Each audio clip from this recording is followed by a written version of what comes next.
My naam is Pieter Jordaan, saam met my Gert van der Westhuizen, beeldse sportredakteur en senior sportskrywer Christo Boegner.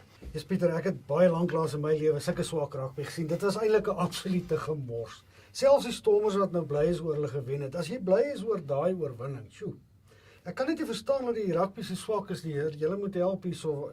Ons basiese vaardighede, wat het daarvan geword? Die ouens kan nie die bal met die afskoppe vang nie. Die aangee is swak, die hanteerwerk is swak. Alles is sommer net swak. Dit het naans ons veral daai Stormers game. In die stadium het dit in 'n totale geploeter ontaard. Christo, dieselfde geld vir eintlik die Sharks en die Cheetahs se wedstryd wat ook baie benede standaard was. Die Bulls se wedstryd teen die Waratahs oor see.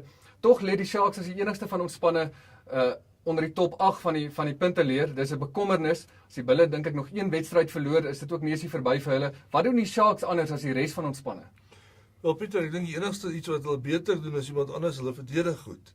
Want as jy vat, hulle speel ook nie eintlik wat my betref 'n werklik goeie rugby nie. Net in 2 van hulle wedstryde het hulle 4-3 vir 'n bonuspunt gedruk. Dan beter as die Stormers, Bogies, jammer nie om in die rede te val. Hulle 2 bonuspunte vir 4-3 in die laaste 2 jaar omtrent. Die Bulls se spel sover is asof dieselfde probleme week na week opduik en natuurlik hierdie week die skorsing van hulle kaptein Flip van der Merwe vir 'n facehou.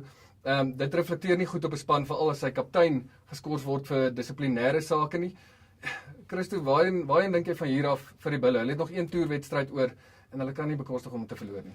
Maar die feit, Jake White het dit nogal nou die dag ook genoem. Hy sê, jy weet, die Bulle het nog 4 tuiswedstryde oor.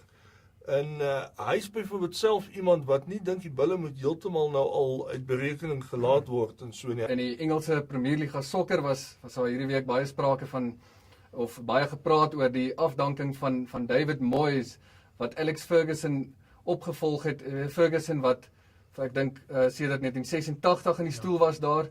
Baie van ons lesers wat belangstel in die Engelse sokker, jy weet van die ouens was dalk nog eers gebore die tyd toe hy oorgevat het daar nie. Ewe skielik binne 1 jaar wat hy weg is en Moyes moet oorvat, dinge nie uitgewerk nie en Moyes is weggejaag. Gert, het dit jou verbaas? Nee, seker nie, Pieter. Mense het wel gedink hulle sal die ou dalk 'n bietjie langer kans gee, maar soos een van die Engelse skrywers opgemerk, jy weet, Alex Ferguson was ook op die punt om afgedank te word na 'n baie swak eerste seisoen, maar hulle het hom toe die kans gegee en hy het aangegaan. Moyes kan nie bekostig om 'n swak seisoen te hê nie, want hy volg Alex nou op wat in meer as 20 jaar die span afrig en ek dink hulle het meer as 30 titels gewen. Die volgende vraag is natuurlik net hoe lank gaan hulle die volgende ou kans gee? Ja. Hulle gaan nou, daar's nou sprake dat hulle 150 miljoen pond vir hom gaan gee om nuwe spelers te koop. Maar dan moet hy nog as nuwe spelers ook in 'n span saamsnoer. So die vraag is net hoe lank gaan hy kry? Goeie ding uit 'n Liverpool oogpunt is hulle lot is in hulle eie hande. Hulle het nie ander spanne nodig om hulle gunste te doen en so nie. As hulle aanhou bly wen, dan wen hulle die liga. Jose Mourinho het vroeër die week gesê hy wil eintlik 'n verswakte span teen Liverpool instuur Sondag, want hy wil konsentreer op aanstaande week se tweede wedstryd in die Europese Kampioenenliga se halfeindronde. En nou het hy beserings met John Terry en Pieter Cech waar die hele seisoen uit is. So ek dink ek gaan my geld ook op Liverpool sit, veral as Chelsea nou nog 'n verswakte span ook instuur.